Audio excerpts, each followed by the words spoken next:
아멘. 성경 목독하기 전에 광고 말씀 듣도록 하겠습니다. 오늘부터 금요기도회 때에 차량 운행을 합니다.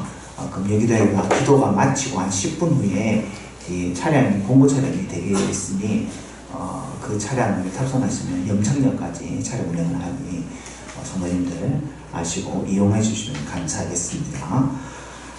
오늘 함께 보실 말씀은 여호수아서 1장 1절에서 9절입니다. 여호수아 1장 1절에서 9절입니다.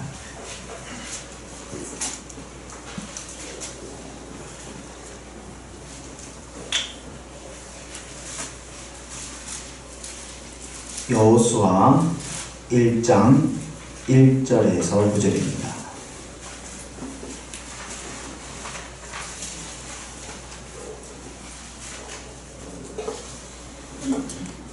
다 찾으셨으면 함께 교독하시도록 하겠습니다. 제가 먼저 읽겠습니다.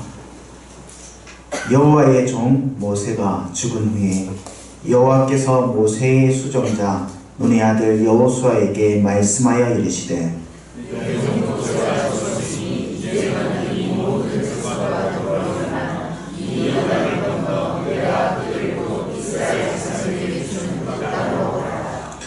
내가 모세에게 말한 바와 같이 너희 발바닥으로 밟는 곳은 모두 내가 너희에게 주었노니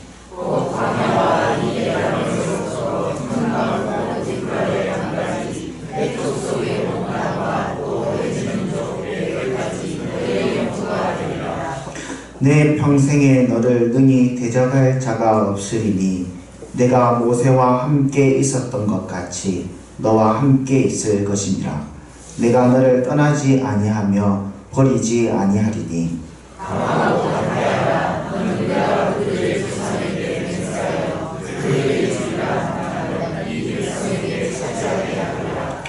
오직 강하고 극히 담대하여 나의 종 모세가 내게 명령한 그 율법을 다 지켜 행하고 우로나 좌로나 치우치지 말라. 그리하면 어디로 가든지 형통하리니 이 율법을 내게 있어서 발전하며 주야로 그것을 묵상하여 그 안에 이르는 대로 다 지켜야 하나.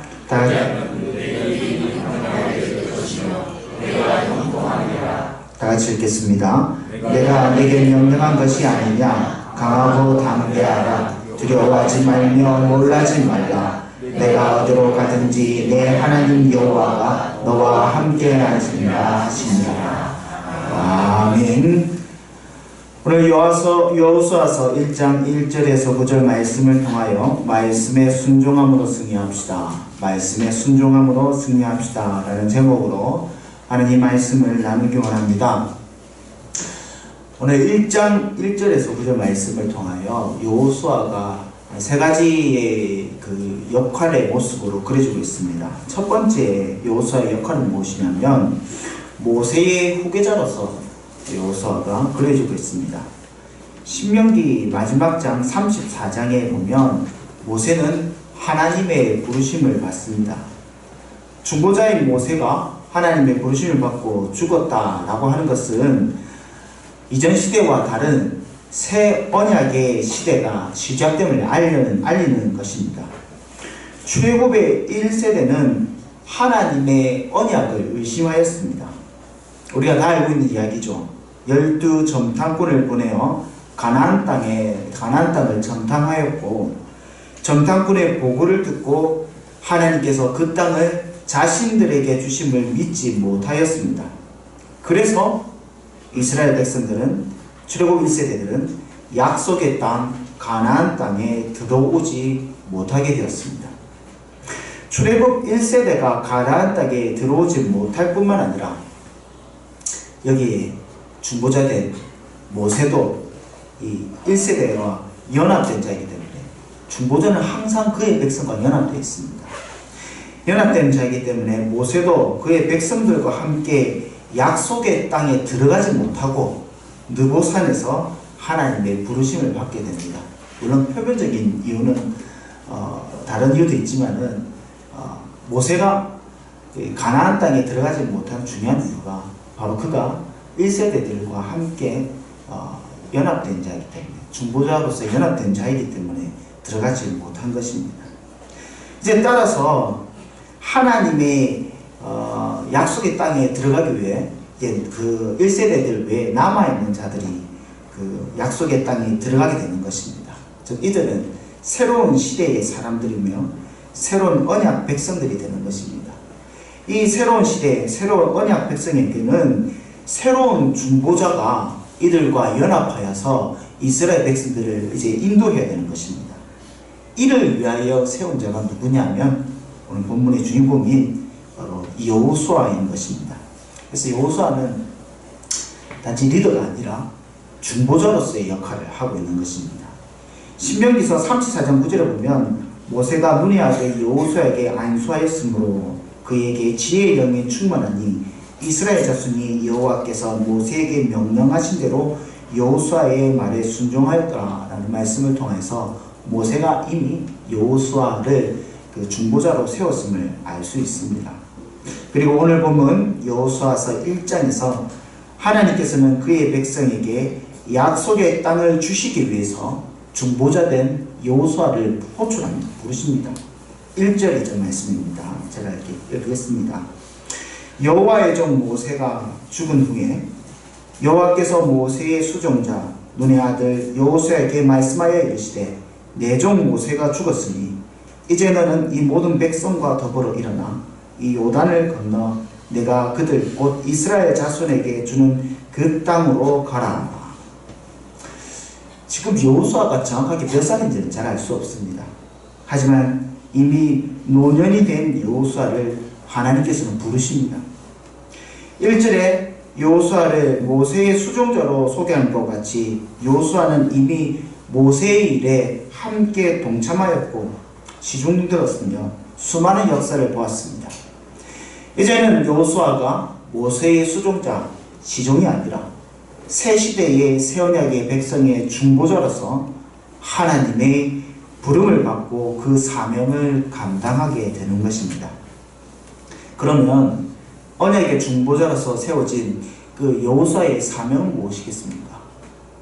바로 하나님의 약속의 땅 가나안에 들어가는 것입니다. 두 번째로 본문에 나타난 여호수아의 사명은 바로 언약의 땅을 차지해야 될 여호수아의 모습입니다. 언약의 중보자로서 가나안 땅에 들어가 하나님께서 주시리라 약속하신 땅을 취하여 이스라엘로 하여금 약속의 땅을 누리게 하는 것이 이 지금 새 시대 이 중보자로서 세운 이 여호수아의 가장 중요한 사명이고 임무입니다. 3절의 4절 말씀 보면 내가 모세에게 말한 바와 같이 너희 발바닥으로 밟는 곳은 모두 내가 너에게 주노니 라고 말하면서 구체적으로 어떤 땅을 주는지 말씀하고 있습니다. 6절 말씀에 강하고 담대하라 너는 내가 그들의 조상에게 맹세하여 그들에게 주리라 한 땅을 이 백성에게 차지하게 하리라 라고 말씀하고 있습니다. 6절 말씀에 분명히 하나님께서 여호수아에게 그들의 조상 누구죠? 아브라함과 이삭과 야곱에게 하나님께서 주시라 약속하신 그 땅을 여호수아가 차지하는 것이 아니라 여호수아가 이 이스라엘 백성들에게 차지하게 만들라라고 명령하고 있는 것입니다. 이와 같이 이스라엘이 중보자 여호수아를 통해서 다른 사람이 아니라 이 여호수아를 통하여 하나님의 약속의 땅이 성취되는 것을 보는 것은 매우 중요한 것입니다. 왜 그렇습니까? 하나님의 약속의 땅이 다른 사람을 통하여 성취되는 것이 아니라 오직 하나님의 중보자를 통하여 성취되는 이스라엘을 목격해야 되는 것이기 때문입니다. 하나님께서는요 항상 중보자를 통해서 교제하시고 항상 중보자를 통해서 하나님의 약속을 주시고 구원하여 주십니다. 여호수아의 사명을 이루는 것을 통해서 성경은 언약의 완전한 중보자 되신 예수 그리스도의 구원을 바라보게 하는 것입니다. 하나님의 백성이 구원을 누릴 수 있는 유일한 방법은 오직 예수 그리스도밖에 없음을 여호수아는 예수님의 그림자로서 이 중보자의 역할을 함으로 보여주고 있는 것입니다. 또 이스라엘은 하나님께서 주시겠다, 하나님이 주겠다라고 하신 그 땅을 어떻게 합니까? 취합니다. 하나님께서 주시겠다라고 명령하신 이 땅을 취하는 것은 굉장히 중요한 것입니다. 물론 이스라엘이 취할 때 반드시 그 중보자를 통해서 취합니다. 왜 하나님께서 주신다라고 하는 것을 이스라엘이 취하는 것, 이것이 중요하냐면요, 하나님이 준다, 내가 줄 것이다 라고 약속한 것을 이 하나님의 백성이 취하는 것, 이 행위 자체가 바로 믿음의 행위이기 때문입니다. 하나님께서 아브라함으로부터 시작해서 이삭 그리고 야곱에게 약속하여 주시기를 내가 씨를 주겠다라고 말씀하시고 땅을 주겠다라고 말씀하셨습니다. 조금만 생각해 보시면 그렇게 할 수도 있지 않겠습니까? 물론 이제 모든 그 족장들이 이 믿음으로써 이 하나님의 언약을 사모했지만은 조금 삐딱한 마음을 갖고 무자식이 상팔자라고 자 굳이 씨가 필요 없는데요, 그냥 이렇게 살다가 죽으면 안 되겠습니까? 굳이 내할 때 자식이 필요 없습니다. 제가 굳이 땅이 뭐가 필요하겠습니까? 이 세상에 자유롭게 다니다가 그냥 죽는 것이 좋을 것 같습니다 라고 거절할 수 있는 거 아니겠습니까? 근데 거절해서는 안 되는 것입니다.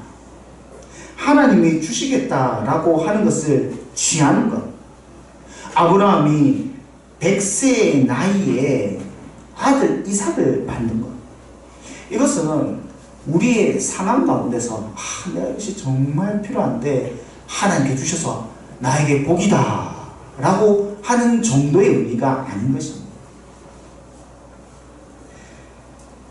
바로 하나님께서 주신다라고 하는 것을 소망하고 이것을 취하는 행위를 통해서 하나님께서 우리에게 구원받는 믿음, 구원 얻는 믿음을 보시는 겁니다.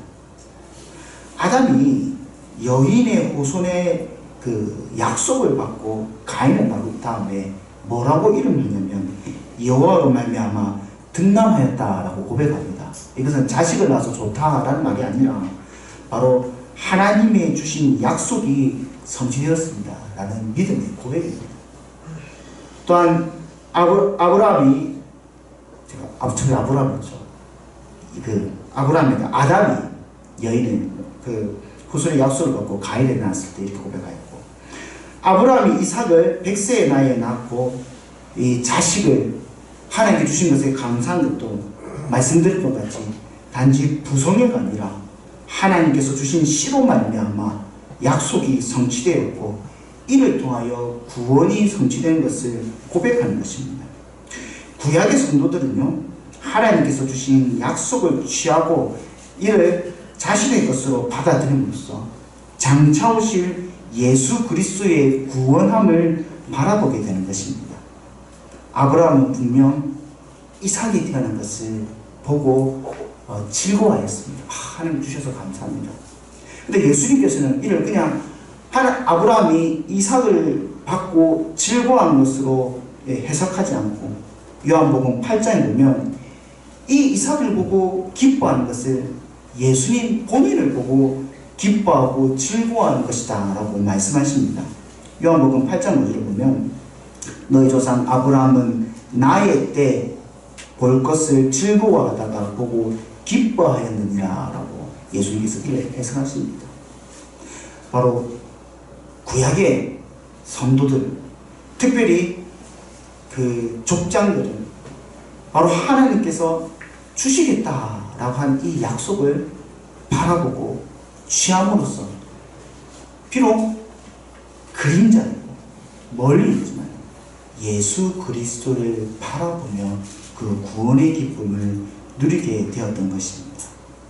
구약의 성도들이 그림자로서 하나님의 약속을 받고 취하였지만은 신약의 성도들은 요한복음 3장 16절에 보면 하나님이 세상을 이처럼 사랑하사 누구를 주셨습니까? 독생자를 주셨지 않습니까? 우리는 이 독생자를 어떻게 합니까? 영접합니다. 영접하다는 말이 취하다는 말입니다. 영접함으로 우리가 구원을 누리게 되는 것입니다. 때문에 가나안 땅 앞에 서 있는 이스라엘은 중보자 여호수아를 통해서 반드시 이 약속의 땅을 취해야 되는 것입니다. 하나님, 이 전쟁이 전혀 좀 불리하니까 그냥 가나안 땅 말고 다른 데로 가면 안 되겠습니까? 이러면 안 되는 것입니다. 그럼 지금 여호수아가 이 이스라엘 백성들을 이끌고 약속의 땅에 들어가기만 하면 됩니까? 지금까지 이스라엘이 광야에서 수년간 고생했으니 이 들어가기만 하면 다 모든 것이 다 준비되어 있습니까? 이미 12명의 정탐꾼을 통하여 살펴보았지만 이스라엘이 들어가고자 하고 이 가나안 땅은 빈 땅이 아닙니다. 거긴 거주민이 있었습니다. 그것도 이스라엘 스스로를 메뚜기 같다라고 느낄 만큼 기골이 장대한 원주민들이 이미 살고 있었습니다. 여러분, 이스라엘 백성들이 그 가나안 땅에 들어가면 가나안 원주민들이 자연스럽게 자신이 살고 있는 땅을 내어줍니까? 아니면 그렇지 않더라도 어디 못 쓰는 땅이라도 내어주면서 우리 같이 삽시다 라고 이야기하는 것입니까? 아닙니다. 그들은 결코 자신의 땅을 내어놓지도 않고 하나님께서 그것을 명령하시지 않았습니다. 하나님께서 명령하신 것은 그들과 더불어서 적당하면서 함께 살라는 것이 아니라 바로 이 가나안 땅의 거민들을 몰아내고 진멸하고 그 땅을 차지할 것을 명령하셨습니다. 이스라엘 백성들이 가나안 땅에 들어간다는 것은 아주 치열한 전쟁을 치러야 하는 것을 말씀하는 것입니다. 이스라엘은 하나님께서 주신 것을 취하지 못하게 하는 대적의 무리들을 진멸하는 전쟁을 감당해야 되는 것입니다. 여기서 이제 여호수아의 세 번째 역할들이 나타납니다. 그것은 무엇이냐면 전쟁에 반드시 승리해야 할 여호수아의 모습이 나타납니다. 이 전쟁의 성공의 중보자로서 여호수아는 부름을 받았죠. 이 여호수아가 하나님께서 약속의 땅을 차지하기 위한 전쟁에서 승리할 방법을 가르쳐 주십니다. 어떻게 하면 이 전쟁에서 승리할지 그 방법을 가르쳐 주십니다. 그 방법은 무엇이냐면 바로 하나님과 함께하는 것입니다. 7절에서 9절 말씀입니다. 한번 다 같이 읽어보도록 할까요? 함께 읽도록 하겠습니다. 오직 강하고 극히 담대하여 나의 종 모세가 내게 명령한 그 율법을 다 지켜야 하고 우로나 자로나 치우치지 말라. 그리하면 어디로 가든지 형통하니 이 율법책을 내 입에서 떠나지 말게 하며 주야로 그것을 묵상하여 그 안에 기록한 대로 다 지켜야 한다. 그리하면 내 길이 평탄하게 될 것이며 내가 형통하리라. 내가 내게 명령한 것이 아니냐. 강하고 담대하라. 두려워하지 말며 놀라지 말라. 내가 어디로 가든지 내 하나님 여호와가 너와 함께하느니라 하시니라. 아멘. 여호수아가 중보자로서 전쟁을 해나갈 때 하나님께서는 강하고 극히 담대하라. 강하고 담대하라. 두려워하지 말라. 그 이유가 무엇이냐면 내가 너와 함께할게. 모세가 함께했던 것 같이 내가 너하고 함께할게 라고 하나님께서 그 근거를 말씀하십니다. 5절 말씀에도 내 평생에 너를 대적할 자가 없으리니 내가 너와 함께하니 내 평생에 너를 대적할 자가 없을 것이다 라고 말씀하십니다. 이스라엘이 언약의 중보자 여호수아를 통해서 이 전쟁에 참여할 때 반드시 잊지 말아야 할 전쟁의 승리 조건이 무엇이냐면 하나님께서 함께 하신다는 것. 하나님께서 함께 하실 때 승리한다는 것입니다. 왜 그렇습니까? 물론 하나님께서 전쟁하실 때문입니다. 우리가 여호수아서 읽어보시지 않겠지만 전쟁의 장면이 굉장히 많이 나타납니다. 하나님께서 희한한 방법으로 전쟁을 다 이기게 하시지 않습니까? 이렇게 전능하신 하나님이 함께 하시니 당연히 승리할 수밖에 없다. 물론 그 말이 맞습니다. 그러나 더 본질적인 핵심은 무엇이냐면 앞으로 이스라엘이 가나안 땅에서 치루할 이 전쟁이 자기에게 속한 것이 아니라 하나님께 속한 전쟁이라는 것입니다. 이 전쟁이 본질적으로 하나님의 전쟁이라는 것입니다. 그래서 이제부터 치를 전쟁에서 필요한 것은 여호수아의 탁월한 리더십 이런 거 아닙니다. 여호수아 주석이나 책들만 보면 주로 쓰는 것이 여호수아의 탁월한 리더십에 대해서 많이 이야기하지만, 전쟁에서 필요한 것은 여호수아의 탁월한 리더십도 아니고 전쟁의 지략도 아니고 뛰어난 병기나 혹은 많은 수의 그 병사가 필요한 것이 아닙니다. 단 한 가지, 하나님이 함께 하시느냐 함께 하시지 않느냐를 통해서 전쟁에서 이기느냐 전쟁에서 지느냐가 판가름 나는 것입니다. 그리고 여호수아는 이제부터 이 전쟁에서 하나님과 함께 하시는 계속 봐야 되는데, 여호수아가 한 가지 더 하나님께서 준비하게 하신 것이 있습니다. 그것은 무엇이냐면 바로 율법책을 내 입에서 떠나지 말게 하는 것입니다. 이 율법책을 내 입에서 떠나지 말게 하며 주야로 그것을 묵상하여 그 안에 기록한 대로 다 지켜 행하라. 그리하면 내 길이 평탄하게 될 것이며 내가 형통하리로다. 이게 평탄하게 된다, 형통하다는 건 성경에서 말하는 형통이라는 말이 무슨 말씀인지 아시죠? 아무 일도 없다, 어려운 일도 없다, 이 말이 아닙니다. 하나님께서 그 약속을 다 성취하신다. 성도의 평안, 안식, 평탄, 형통은 하나님께서 그 약속을 이루는 겁니다. 네가 네 입술 가운데서 율법책을 떠나지 않게 한다면 내가 나의 약속을, 나의 구원을 다 이룰 것이다 라는 것을 말씀하시는 겁니다. 앞으로의 전쟁은 하나님께 속한 전쟁이며, 이 전쟁의 무기는 바로 하나님의 말씀으로 하는 전쟁이 되는 것입니다. 좌우의 날성검과 같은 하나님의 말씀이 가나안 정복을 치름을 통해서 온 이스라엘이 이 전쟁이 세상의 전쟁과는 다른 영적인 전쟁이며 예배의 전쟁이며 순종의 전쟁인 것을 모두가 다 알게 되는 것입니다. 이제 이스라엘은 중보자 여호수아를 통하여 약속의 땅을 차지할 전쟁을 치르게 될 것입니다. 다시 말씀드리지만 이 전쟁의 승패는 하나님이 함께 하시느냐 하지 않느냐입니다. 또한 이 전쟁의 언약의 중보자 여호수아를 통하여 보여주시는 것 같이 말씀의 무기가 되어서 적군을 모조리 다 섬멸하실 것입니다. 이 전쟁에 참여한 온 이스라엘 역시도 하나님의 약속 앞에서 믿음으로 반응해야 될 것입니다. 이스라엘은 잊지 말아야 됩니다. 옛 군대, 즉 출애굽 1세대가 하나님의 약속을 믿지 않음을 통하여서 하나님의 약속의 땅에 들어오지 못한 것을 이들은 잊지 말고 꼭 기억해야 되는 것입니다. 이제는 중보자 여호수아의 명령을 따라 예배와 순종함을 통하여 약속의 땅을 성취하게 될 것입니다. 언약의 순종함을 통하여 하나님께서는 이스라엘과 함께 해야 하는 것입니다. 만약 이스라엘이 하나님의 언약에 불순종한다면 분명 이스라엘은 이 전쟁에서 패하고말 것입니다. 우리가 잘 알고 있는 사건이 있죠. 여호수아 6장에 보면 아간의 사건을 통하여 이스라엘은 아이성 전투에서 패하고 말지 않습니까? 여호수아서 7장 11절 12절을 보면 여호수아가 이 전쟁에 대해서 이렇게 판단을 하고 있습니다.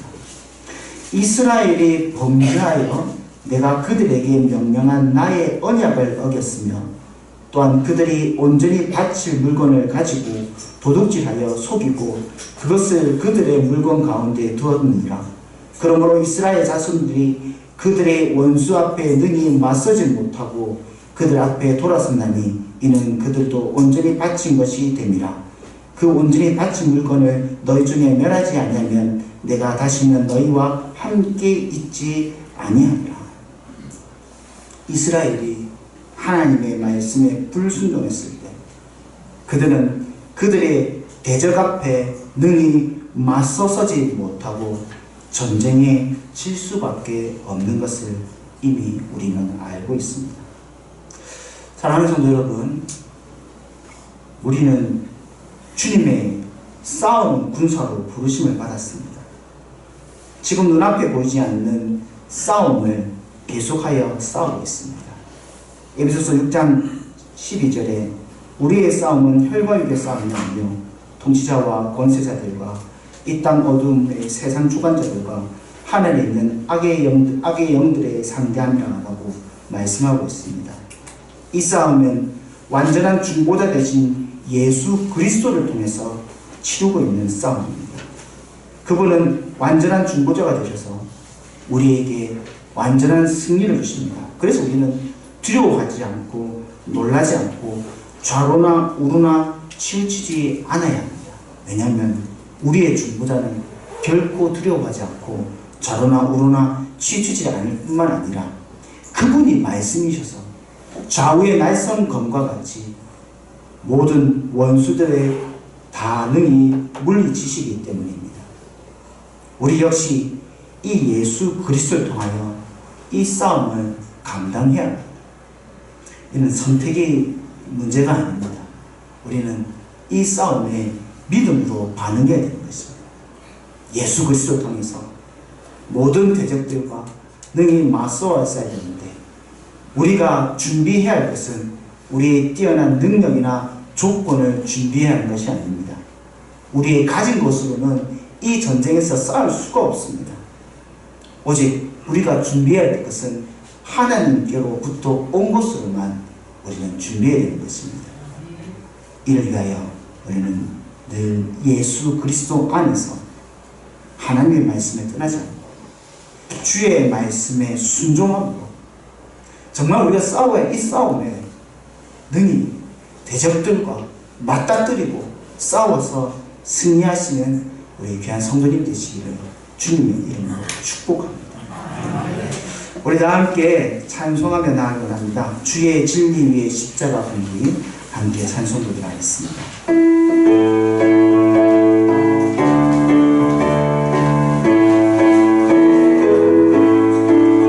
주의 진리 위에 십자가 분기 하늘 높이 들고서 주의 은사 되어 영맹스럽게 찬송하며 나가세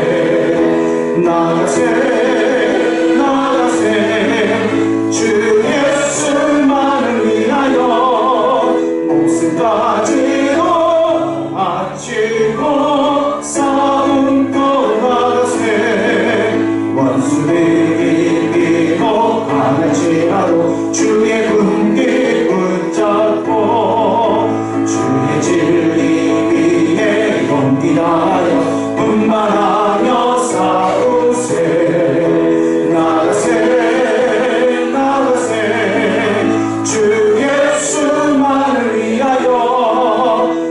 목숨까지도 바치고 싸움터 나가세 산마들과 바다 단 곳마다 주의 군기 날리며 반갑고도 기쁜 승리의 소식 온 세상에 전하세 나가세 주 예수 나를 위하여 목숨까지도 바치고 싸움터 나가세 이미 예수의 손에 하나 없이 패하고 주의 군기만이 영광스럽게 온 누리에 날리네 나가세 주 예수만을 위하여 목숨까지도 바치고 싸움터로 나가세. 아멘. 이 시간 말씀을 붙잡고 기도하며 나가기 원합니다.